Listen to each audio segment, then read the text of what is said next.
A man disappeared from a room that was locked from the inside, and what police found made no sense.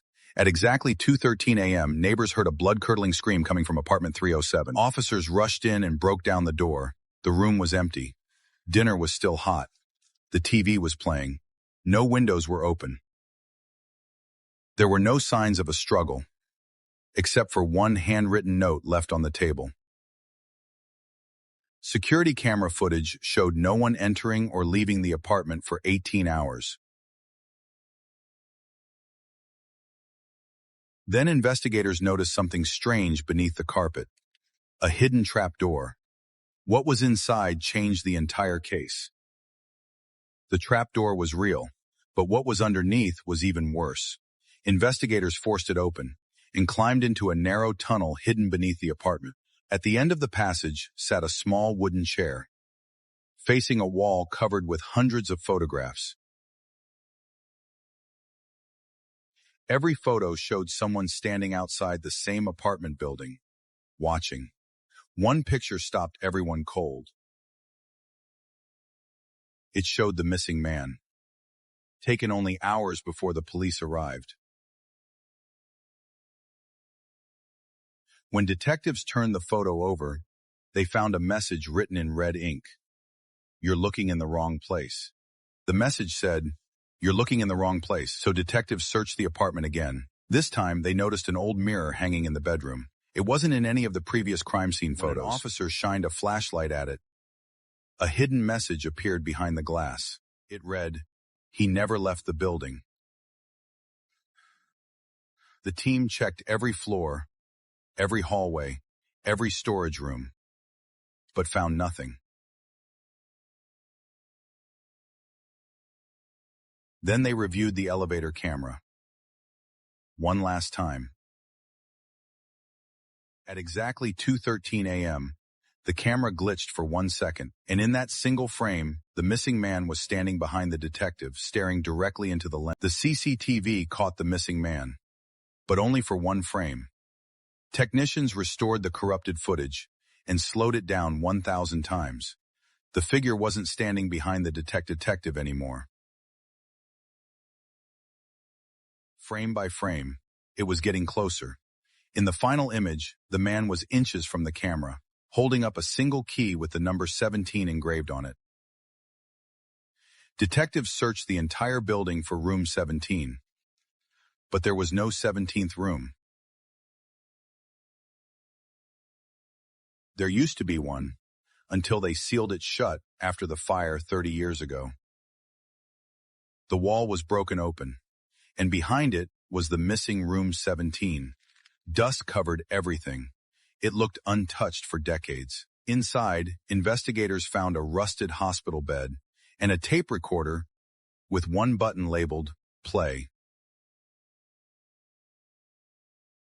When they pressed it, a weak voice whispered, "If you're hearing this, Rustigators, you're already too late." The recording ended with loud banging.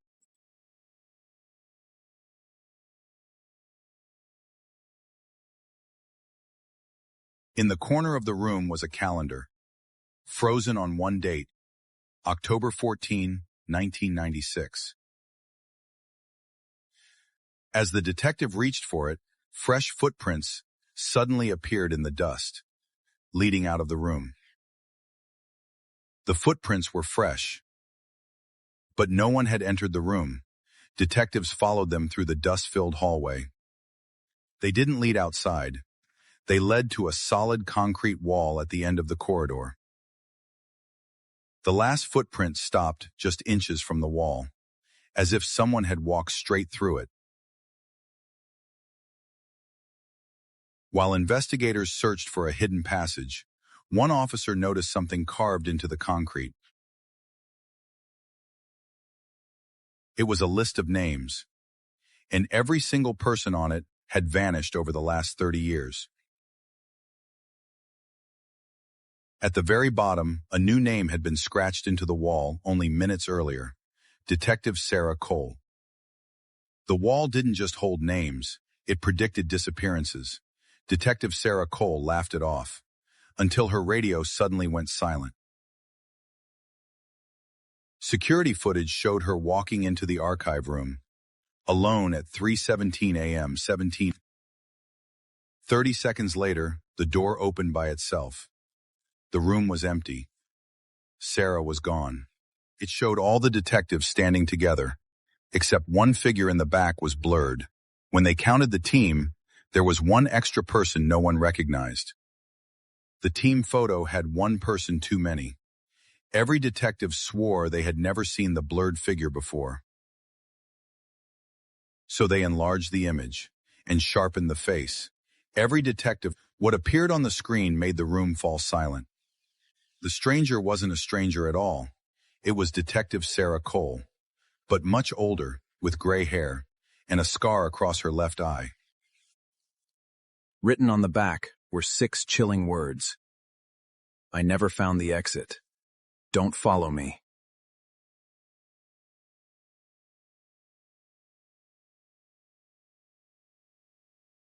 Then the lights in the evidence room went out. With Sarah gone, there was only one clue left. The file everyone was told never to open. Locked inside the evidence vault was a faded crimson folder, stamped only with the words, "Red File." Inside were newspaper clippings, burned blueprints, and one page that had been blacked out with ink. 3 slow knocks.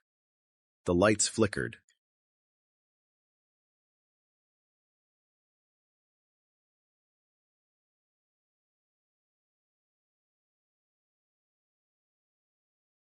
Detective Mason, open the door. 3 knocks. A whispered name. Detective Mason, open the door. Behind it wasn't a monster or a ghost. It was another hallway, one that didn't exist on any blueprint. At the end stood Detective Sarah Cole, alive but exhausted, as if she had been trapped there for years. Don't stay. Time moves differently in here. On the wall were hundreds of clocks, each frozen at 2:13 a.m. The exact time every victim disappeared. Sarah revealed the truth. Every clue, every photograph, and every message had been left behind by previous investigators trying to warn the next As person. Mason and Sarah escaped, workers sealed the hidden corridor forever. But 1 week later, a new tenant moved into apartment 307. That night, at exactly 2:13 a.m., the neighbors heard a scream.